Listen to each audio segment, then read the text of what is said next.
Hi everyone, and welcome back to Nine Lives Podcast, the podcast where we dive into the transformative journeys of self-discovery and growth and the messy, beautiful process of living multiple lives in one. I am Cassia, your host, and I'm so excited that you're here. Thank you for the response on previous episodes. It's been honestly just so amazing to be back. And I'm really excited and really motivated, and I feel very myself again, which is great. And I think the podcast is a huge part of that. So thank you for your energy and your time. And thank you for submitting your poetry and for being so lovely. It's just been a really lovely experience. So today we are going to talk about a topic that has been highly requested of me to talk about. It's something that I have had to learn some lessons about in the last few years, and it's something that will level you up in fitness, in business, in wellness, pretty much in every aspect of your life. It's the idea and notion that we cannot live for other people. We have to live for ourselves. And I see it time and time again that people fall at the hurdle of people pleasing. And hilariously, when I was writing the script for this episode, because I am still a recovering people pleaser, I actually felt guilty writing this because I'm so scared of what people think. And I think I'll just start the episode off with that, you know, it's never a perfect ending. And as humans, we have such rejection sensitivity that it can be really difficult to get over that. Rejection is like one of our biggest fears.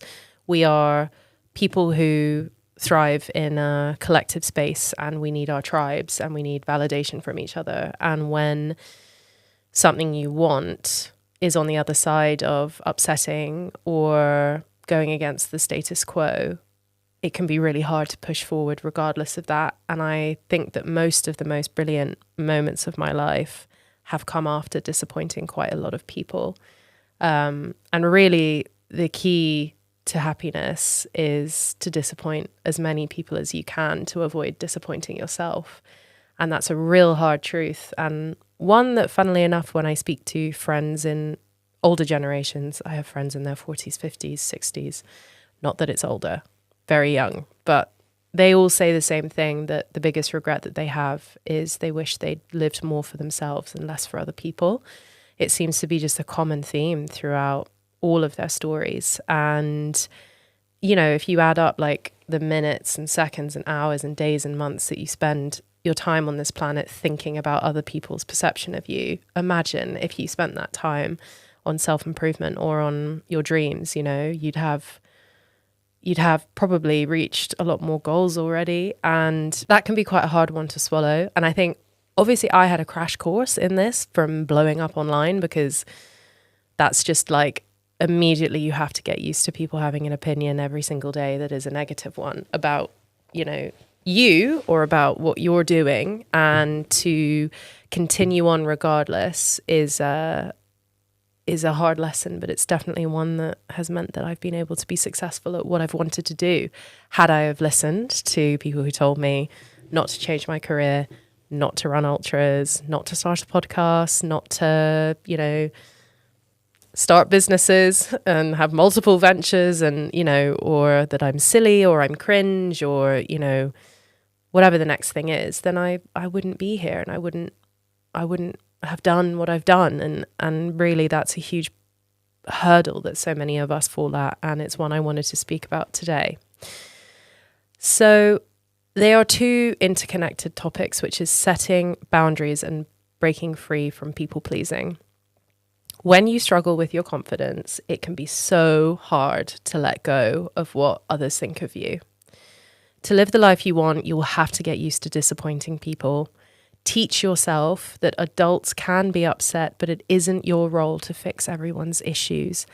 Anxiety and depression can be signals that you're neglecting yourself and your needs. It is not possible to live a happy or fulfilled life if you are constantly making choices that avoid upsetting or offending people. You will only be free when you accept that it's okay if people feel let down. This is part of a successful life, and you have done nothing wrong. Now, of course, I'm not talking about being rude to people and not caring for people and being careless and selfish. And, you know, that line, I hope when we discuss this topic, you know that that line shouldn't be crossed. So we're not talking about being so boundaried that you end up not communicating with people, or, you know, you begin to be unkind. I'm not talking about that. I'm kind of talking more to the people who are in a little bit of a deficit with their behavior when it comes to living for other people and through other people's lens. And this is something we all do, which is, I think, we create images of ourselves that other people have projected onto us, and they aren't necessarily ones that are true nor fair or how we actually are of the world. I'm sure everyone perceives me in some way, and I spent years perceiving myself how other people perceived me instead of how I perceived me. And the only thing that matters is what you think of yourself.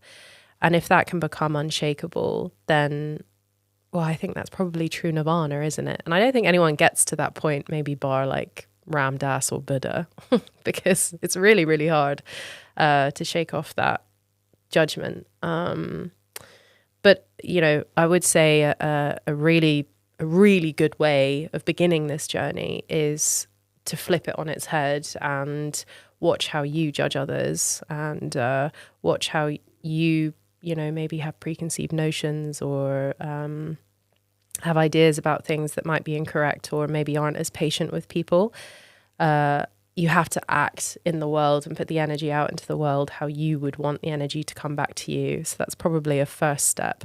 And that was a big one for me, was realizing actually, and we've done an episode on shadow work, and I have a whole chapter in my book about shadow work, going into the forest and learning things about yourself and then transforming them to good things. But a big thing for me was how judgmental I was back when I was really struggling. And I used to judge people all the time. I used to judge people who were running. I used to judge people who were in the gym, or, you know, who were like cringe for showing their feelings or posting online, or, you know, all the things that I do now, because secretly I wanted them. So that was a huge lesson in things showing me what I actually wanted. And as soon as I flipped that energy on its head and started to really champion other people's efforts and just encourage others and love others unconditionally and see other people's efforts not as a threat but as something that I could run next to, then I started making friends. I started having more opportunity and people wanting to work with me because I was easy to work with, personable and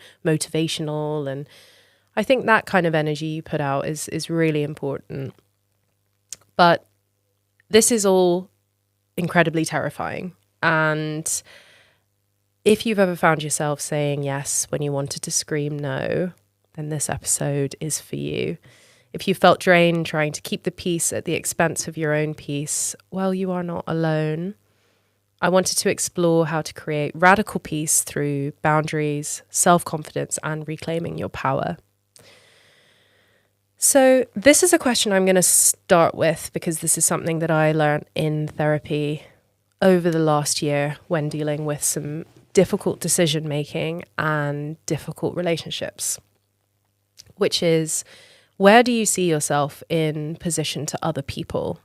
A lot of us, for example, would see or would put yourself below other people. So, I don't know, colleagues, peers, friends are up here and I'm below. And so you're working from a position not of empowerment and not of power. You are constantly in that place of unconfident and needing validation and constantly needing people to tell you what to do, or constantly needing people to tell you that you're loved or you're worthy or you're beautiful or you're good or whatever it is that you're seeking. And a big part of this year for me has been reframing and switching that dynamic so that me and my power, not that I'm on top, but I'm not better than anyone, but my needs come first and my oxygen mask goes on first. And in the midst of going from down here, I'm always below people. I'm this little meek, sad child that runs away and cries in my room and, oh my God, I can't take it anymore, to powerful woman in business, in sport, whatever, has taken setting boundaries and stopping people pleasing. And it's been horrible. I will not sugarcoat that, okay? The journey to power is horrible, and you will lose people, and you will have a lot of really difficult conversations. But once you get there, it's so worth it, because as soon as someone starts to question you or question your intentions or question, you know, what you're doing, you just know that that's your path, it's your integrity, and it's your confidence, and it's your blueprint and your fingerprint on things. And that kind of power struggle, because we all have it, and there's a brilliant book on this called Mastery by Robert Greene, and he wrote another one about power, but I'm halfway through. It's quite a dense book, but Mastery is a brilliant one, and he speaks about this struggle of power that we have with other people and other influences in our life. And actually, when I think, you know, substance abuse was another thing that I was powerless to. Cigarettes, sedentary lifestyle, toxic relationships, both romantic and friendships. I was always powerless. I was always the little girl who was scared, who couldn't speak up for herself. And that pattern just continued throughout all of the things in my life that were going wrong. And it was only until recently, honestly, in the last year, that I have been able to really position myself. And funnily enough, in positioning myself in a more powerful position, I have lost a lot. So I've lost a lot in doing that. And they were things that weren't meant to stick around. So this is not necessarily like a financial gain or a friendship gain or anything like that. It's more of just positioning yourself in such truth that everything that's meant for you is going to come to you. And that sounds really woo-woo, but it's true. And and that shedding and that like painful expelling of things it's hard. It's like sandpaper on your skin. And then once you get out the other side, you have moments of just sublime, and it's great, and everything's aligned. So that's something to think about. You know, if you could think today, where do I position myself in relation to others? Am I always below? Am I always cowering? Am I always meek? Am I always explaining and pleasing people? Or am I able to move into a position of power? And am I able to say, it's not good enough for me, or I actually won't stand for this? Terrifying, very hard, takes a lot of practice. And actually a lot of this is doing it when you don't believe it, saying it when you don't believe it. Send the email or whatever it is, and then just pretend. And soon enough, it'll kind of settle in, and you'll find your way. But I wanted to talk a little bit about the root of people pleasing and where this all comes from, because it can be incredibly hard to unwind these behaviors if you don't know the root of them. And that's with like so many different things. You know, we all know that my addiction issues comes from issues around wanting to control things and feeling powerless to things.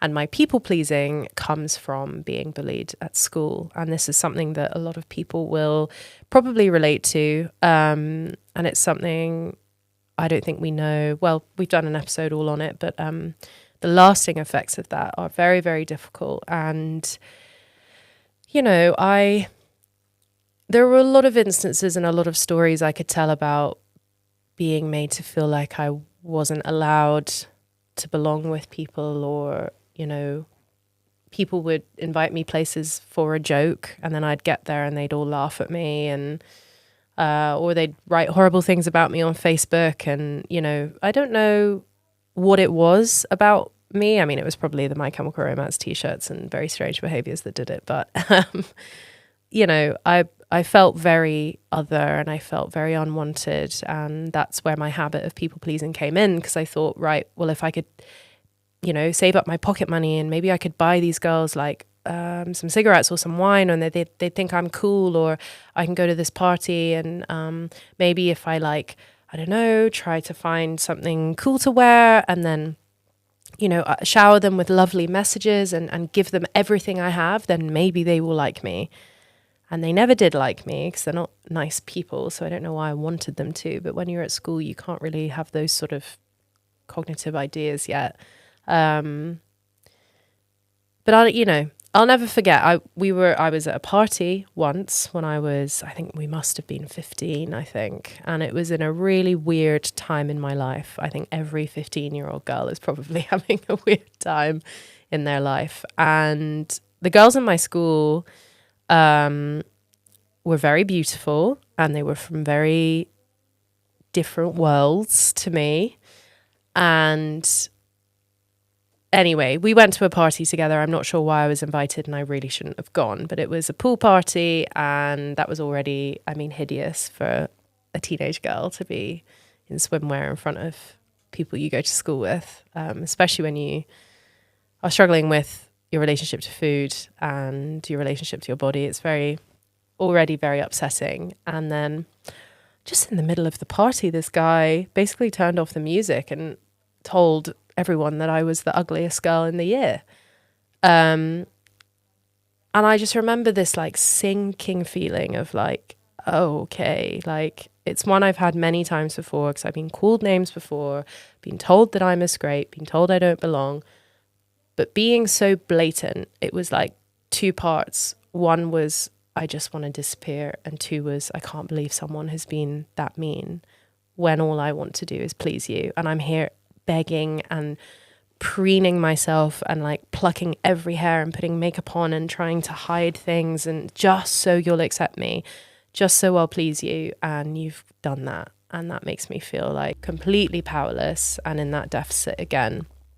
And that's where it all stems from, moments like that. I could tell, I'm thinking of so many stories now from when I was at school, but that kind of wanting people to want me at things and wanting people to include me is a thread that has gone throughout my life that still remains today. And I do find it very hard still to position myself, but I have been able to, and I wanted to talk about how you can too. And I know that loads of people listening to this podcast will have had similar experiences growing up, probably a lot worse. That's hardly horrific bullying, but it's definitely something that stayed with me anyway. So I wanted to read you a quote from Nietzsche, which is one of my favorites, and it is, "The individual has always had to struggle to keep from being overwhelmed by the tribe. If you try it, you will be lonely often, and sometimes frightened, but no price is too high to pay for the privilege of owning yourself." And that is a really lovely way of summing up what I would call the lonely period, which is a period I think everyone who has to exercise the right to tell people no will go through. Because when you are changing yourself, people sometimes find it very difficult. And there will be a period of loneliness and isolation when you're working on yourself. And not being influenced by the crowd and not feeling frightened is very difficult, but it's so worth it. It's so, so worth it. I think many of us want to be part of the tribe because it is easier to belong in that way, and to constantly want to have others validate you or feel like you're a part of something. And that's really important. It's important to feel like you're a part of something, but not at the expense of your own health and not at the expense of your own resources. I just have to think about my girlfriends and guy friends who have been in romantic relationships where their resources have been completely depleted and all they have wanted was for that person to love them. And we think that we can exchange energy and time and money for love, and we can't. Love is just love. You love just to love. You don't need things, and you shouldn't need things in return. It's like this whole if he wanted to he would, or needing like I don't know, gifts and things from people, which if that's your love language, that's super fine. I have found in my short experience at love that really true love is just about who you are as a person and what you bring to other people in the way of support and unconditionally just accepting someone. And I have tried to please my way into romantic relationships that I should never have been in and should never have wanted to keep up.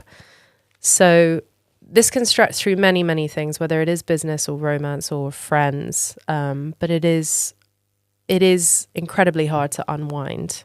But if we look at, we've spoken about childhood, we've spoken about teenage years, we can talk about adulthood as well with people pleasing. And something that's keeps cropping up for me is avoiding conflict. And this is a real hard one, because who wants to be in conflict? I don't know anyone. Well, actually, there's probably some people who enjoy a little bit of a fight, but I am not someone who enjoys conflict. I don't like confrontation. I don't like difficult conversations. I just want the boat to be on very still waters and everyone's happy and laughing and hugging and smiling. And that's not what life is. So avoiding conflict is a way of basically earning acceptance. But by doing so, you are self-harming. And when I first came to that conclusion, it was a real difficult one, because I actually thought that what I was doing was self-preservation. So I thought that I was doing something positive for myself, when in fact, the more confrontation you avoid, the worse it gets and the more harm you're doing to yourself. This can be in so many different ways. Like, I remember I had a lot of financial struggles before I got my act together, should we say. And I would always avoid calling my credit card company, because I was in such horrific debt that I couldn't have that confrontation. I would just push it down, try and drink it away, or, avoid it, or just pretend it wasn't happening. Same goes for breaking up with people I should have broken up with, or having hard conversations with friends, or having hard conversations with myself about what I wanted and what I wanted to do with my life. And that confrontation, as painful as it is to pick up the phone and dial the credit card company and say, hey, I know I've missed 6 payments, but I'm really struggling. I need some help. Can we work out a plan? And you know what they say? Yes, thank you for being in contact. We're going to help you work this out. We're going to sort out minimum payments, and we'll find you a way out of this one. And thank you so much for contacting us. And you're like, oh, okay, that was a really difficult thing to do, but it actually ended up being the right thing to do, because now I have a plan and I have a way out of this. And the same goes for human beings and for conflicting and painful situations with others. Even though it will hurt to have that conversation and you might not want to have it, it's so important that you do yourself the justice of actually doing it. And you have 2 endings to that. One is the person understands and they apologize, or they say, no, I see your point. Yep, we can do it this way. Or they don't understand. They don't respect your boundary, and they don't see you as someone worth being with without you giving them everything, in which case they might exit your life. And the older I get and the more people come in and out in seasons and in years, I realize that some relationships are not forever. They might be for life, but it doesn't necessarily mean that you have to be constantly with people and constantly in the same season. And that's been a really big relief for me. I have people who I love and will always love, but we're not in contact right now because it's not the right time and our paths are not aligned. And I've had difficult conversations where I've had to say, I'm really sorry, your environment, I can't hack it. Like, it's not good for my recovery, or it's not good for what I'm trying to do. And I find it really difficult to be around that sort of thing. And it's not a personal attack, but that is just how I feel. And so many of them said, thank you for being honest. I'm so glad you were honest, instead of just this weird ignoring thing that you were doing. And, I'm glad you came to me and that you had the respect to set that boundary for our relationship. And a few of them were like, piss off, Cassia. And that's fine too, because then they just show you, look, they didn't really want a pal, they wanted a drinking buddy, or they wanted someone to buy them things or, you know, take them places. And that can be a really lovely freedom as well.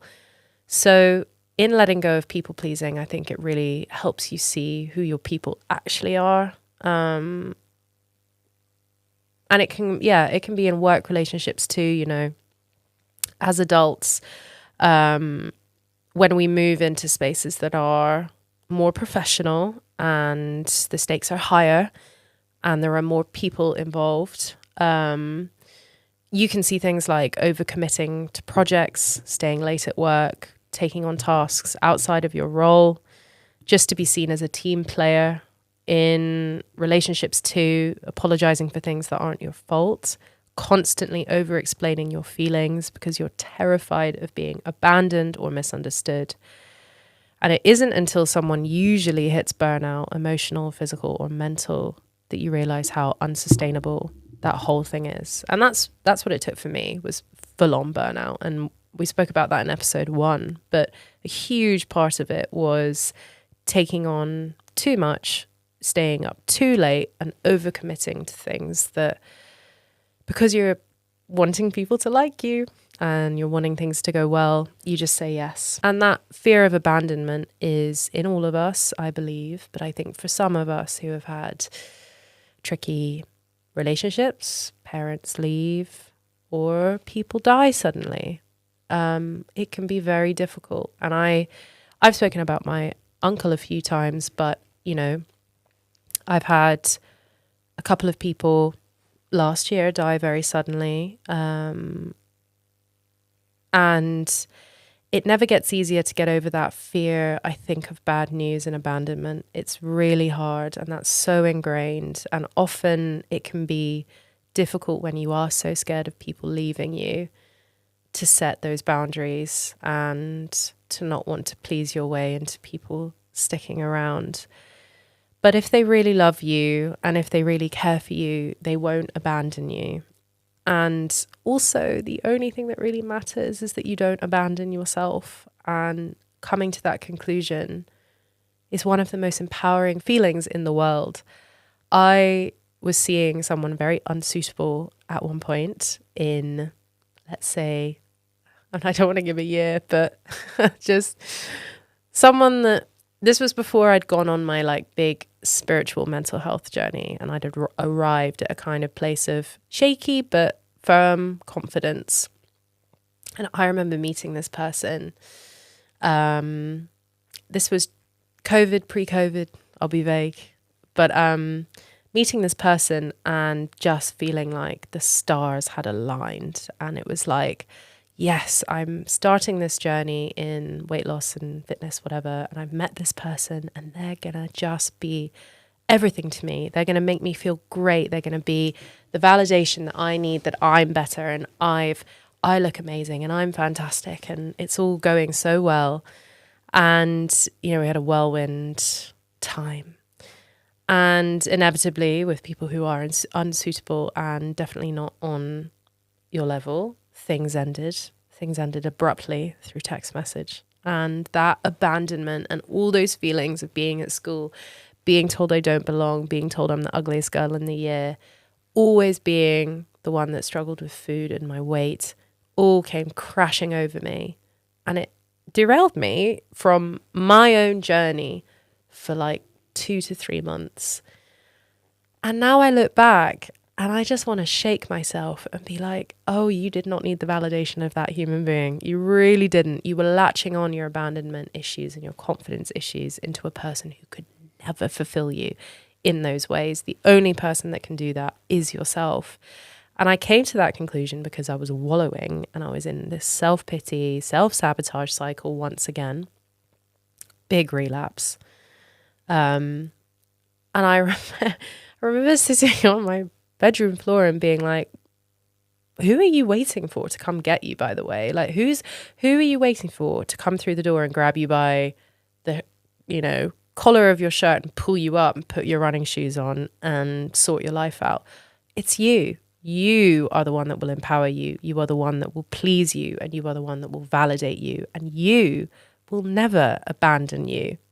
And funnily enough, I bumped into him with another girl, like, gosh, let's say like 6 months later. And I just got cowboy and I was like feeling really great. And I was on a run. And I remember thinking, God, there's a version of me half a year ago that would have been sick to see this. It would have caused a spiral. I would have been like, I'm not worth anything. I'm not worthy. I'm not, I'm awful. And yet here I am in my power and my empowerment, feeling like, dude, you missed out. But also I'm great. And like that feeling, it was the first time I'd actually felt that in the face of someone who rejected me, in the face of rejection, to sit in that power. And it's because I wasn't people pleasing my way into being like, do you still like me? It's just this like calm, steady, yeah, I'll sort it out. I'll figure it out. And this is what happens for me now when I book races. Whenever I have things happen that's like rejection or bad things or difficult times or people are cruel, I'm like, yeah, but I'll run an ultra or I'll do a marathon or I'll set a new goal that's just for me and only I work towards it. So it could be something small like a deadlift PB or a certain distance run or a journal task that you do every day or feeling good in your mental health. But meeting rejection with power and setting a goal for yourself that only you have the ability to action, no one else influences. I think that is the cure for it. I really do. Because had I have just stayed on the bedroom floor and not have pulled myself up, set a goal of 10K, started that momentum once again, going after it, feeling amazing, feeling empowered, feeling strong, then imagine I walk past that person in 6 months' time and I'm the different version of me on the different timeline that didn't action that. And I'd be cowering and I'd be in that positioning of power that's below them. But my position of power was all the way up here. So I hope that inspires you to see that, in the face of rejection, and this goes for, look, I've been rejected a lot in my career as well. Like throughout all of it, there will always be people who say, no, you're not a good fit. I don't like what you're doing. And I don't think it's right for me. And that's a really good thing. That's a redirection. That's an important part of life that you must learn, that doors closing means that others open. And it's so cliche. And when you are in the woods, because I'm in the woods right now, doors have closed and I'm like looking for the other door in the forest and I know that it's there and I know it's really great, but I can't see it yet. And it's pretty hairy, but I know it's there and I know I'll get there. And I think part of growing up is realizing that nothing is ever going to be good all the time and you're not going to have people like you all the time, but your happiness should not depend on whether everyone in your life is happy with you. It's just, are you happy with you? Okay, that was a bit of a ramble, but I hope that story kind of put things in perspective for what the power of being empowered can do for you. 9 Lives podcast is proudly sponsored by Pure Sport. As you know, rituals and routines have been a huge part of my own wellness journey and transformation, and I have been using their supplements since the very beginning.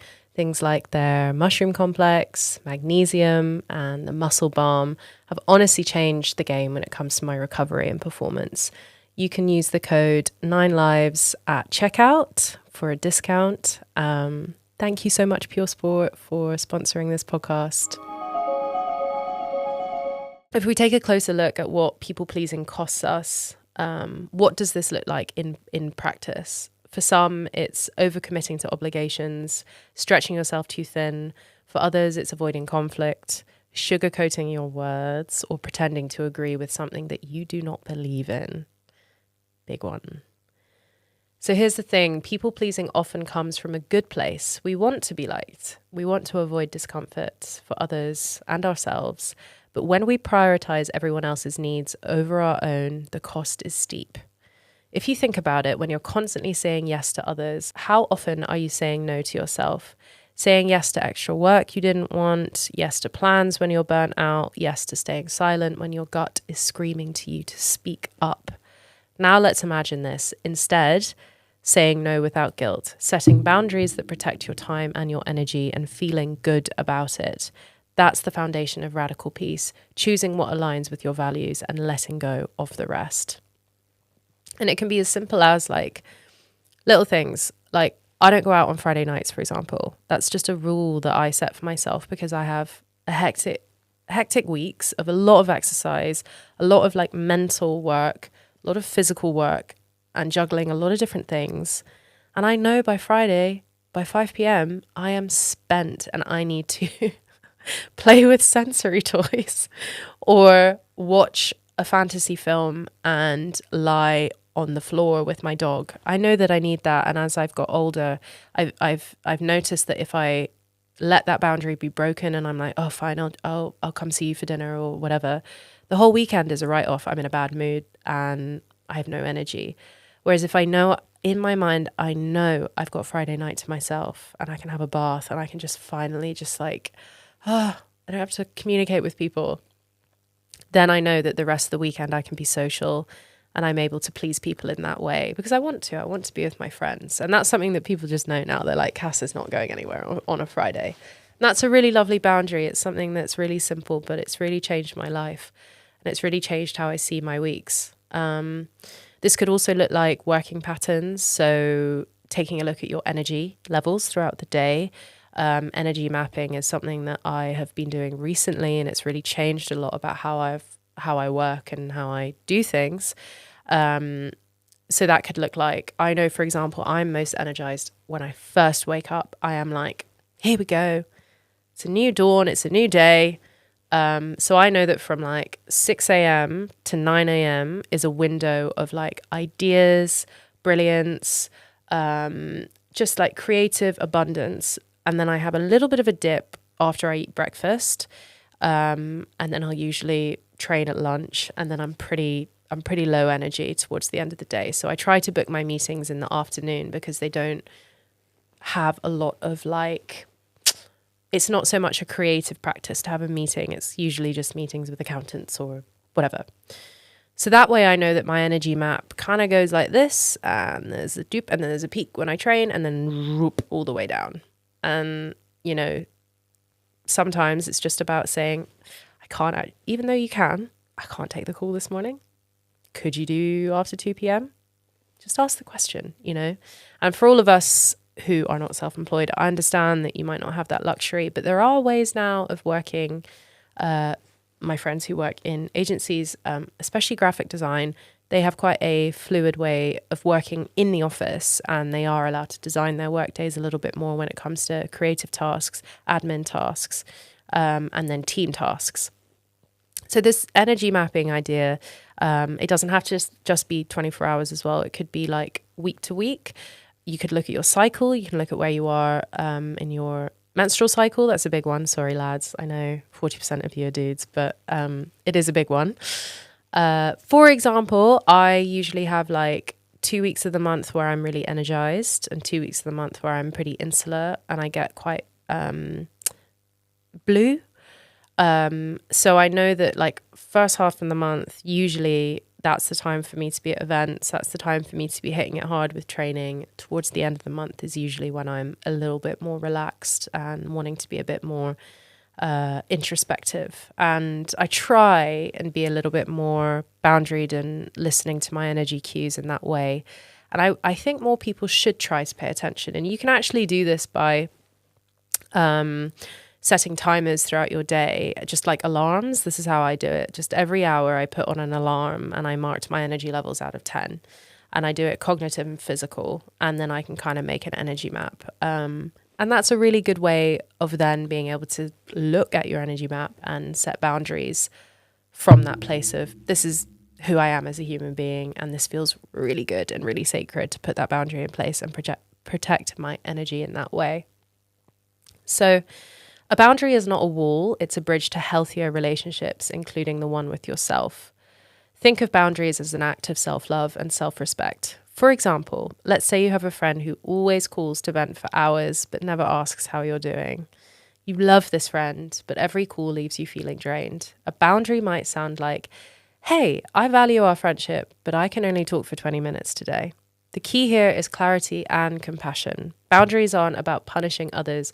They're about honoring your needs. And guess what? People who truly care about you will respect your boundaries, even if it takes them some time to adjust. And I've lost people this year who did not respect my boundaries. And that's fine. You got to just let it go sometimes. Now I know some of you may be thinking, that sounds good in theory, but what if I upset someone? And here's the hard truth. You can't control how people react to your boundaries. You're not responsible for their feelings, only your own. Really difficult one. Really, really difficult one. So I wanted to touch a little bit more on what we spoke about earlier, which is overexplaining, fear of abandonment, two really deep-rooted issues that I think play into this a lot. It's a common behavior that so many of us don't realize that we do, which is overexplaining. If you ever caught yourself going on and on, justifying your decisions or boundaries to someone, maybe you've said something like, I'm sorry, I just can't make it tonight. I've been super overwhelmed with work. I haven't slept. I need to recharge because I have this thing tomorrow. And you don't need to do that. You can just say, I'm so sorry, I can't make it tonight. There you go. Really hard to do. Absolutely awful. Hate it so much. But people won't mind. Clarity and compassion, those are the two things that you need. But if that sounds familiar, overexplaining is a symptom of fear, specifically the fear of abandonment or rejection. Somewhere deep down, many of us believe that if we don't give someone good enough reason, they'll leave us, they'll be upset with us, or they'll stop valuing our friendship. Here's the thing. You don't owe anyone a detailed explanation. A simple, honest response is enough. Instead of, I can't because, try, I can't, but thank you for understanding. It feels counterintuitive at first, but you're not obligated to prove the validity of your boundaries. In fact, over-explaining can undermine your confidence and leave room for others to push back. Here's a mantra to remember. No is a complete sentence, which is horrible. I keep saying that, but it is really hard. Trust that your worth isn't tied to how much you do for others or how well you explain yourself. Oof. So I wanted to end with talking about reclaiming your power, because we've spoken a lot about your position to other people, boundaries and people pleasing. But when you've spent most of your life people pleasing, it can feel like you've handed the reins of your life to someone else. And here's the truth. Your power has always been yours. You just need to take it back. Reclaiming your power means recognizing that you are the main character in your story. It means stepping into your worth and realizing that your time, energy, and peace are sacred. Here's a few ways that you can start reclaiming your power.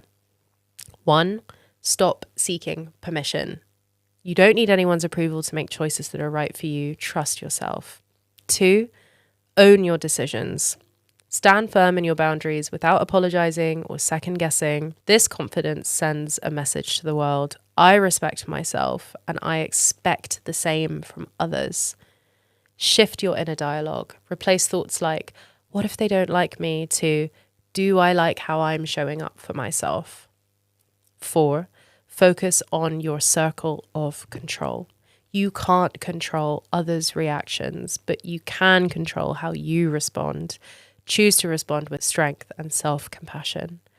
Reclaiming your power is about living authentically and unapologetically. It's about making choices that reflect your true self, not who you think others want you to be. I'm going to leave it there because I feel like that was a lot of information, and I hope that this has been a helpful one. Something that I really find the only way of making this work is just by doing it and ripping the Band-Aid off and trying and being honest with yourself about how you see yourself in relation to others as well. Because if we look at people who are killing it or who have made huge waves in the industries that they're in, they are so unapologetically themselves. Like, let's look at some of my favorite artists growing up. Hayley Williams, she came out of nowhere and she was so Hayley Williams. If you remember, she was always changing her hair and jumping about on stage. The same with Amy Lee from Evanescence. She was this like goth lady that just blew up, and they never changed what was right about them. Avril Lavigne, Gerard Way from My Chemical Romance, who's probably one of my biggest heroes in the world. He's such a good human being. But I mean, look at what he did with the Black Parade. And then he went on to do Danger Days, like changing his hair, changing his clothes, being out there, being outlandish, writing poetry, doing concept albums. You know, there are so many people out there who absolutely despise My Chemical Romance.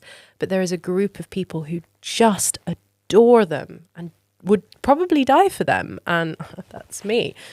But you know, so to dim your magic and to dim your expression just because of a small group of people it's just the killer of life. It really is. So when you're worried about what other people are thinking, just remember there are going to be a whole handful of people who will see your light and authenticity and shine because of you shining.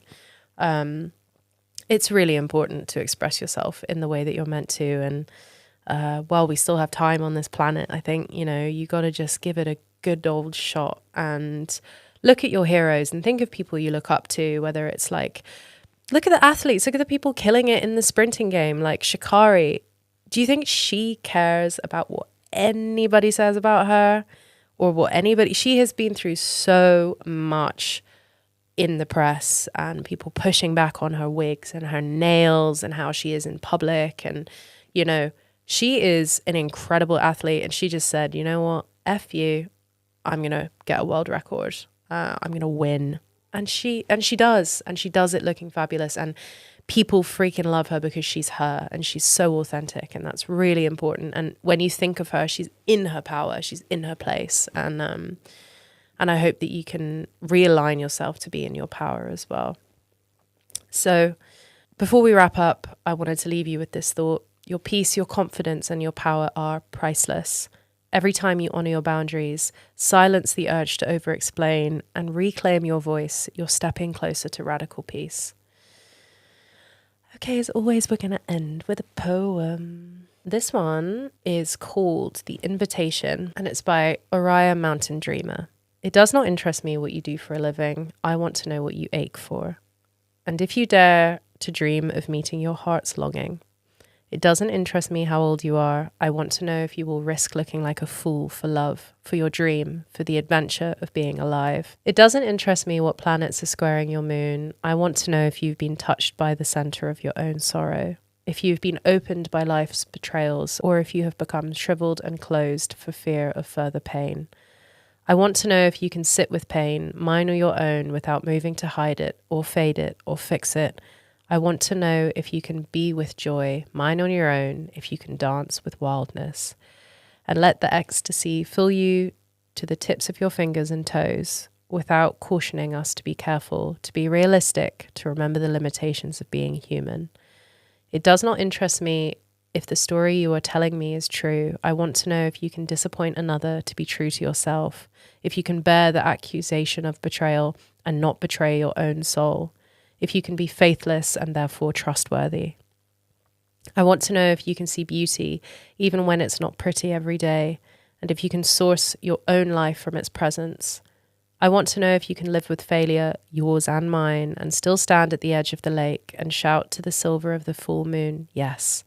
It doesn't interest me to know where you live or how much money you have. I want to know if you can get up after a night of grief and despair, weary and bruised to the bone, and do what needs to be done to feed the children.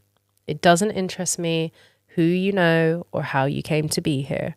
I want to know if you will stand in the center of the fire with me and not shrink back. It doesn't interest me what or with whom you have studied. I want to know what sustains you from the inside when all else falls away. I want to know if you can be alone with yourself and if you truly like the company you keep in the empty moments. Thought that was quite fitting. So thank you so much for tuning into 9 Lives today. If you found this episode helpful, please share it with someone who might need to hear it. Don't forget to subscribe on YouTube, Spotify, Apple Podcasts, so you never miss an episode. And until next time, please remember you are worthy of the peace you seek. Take care, and I'll see you in the next episode, guys.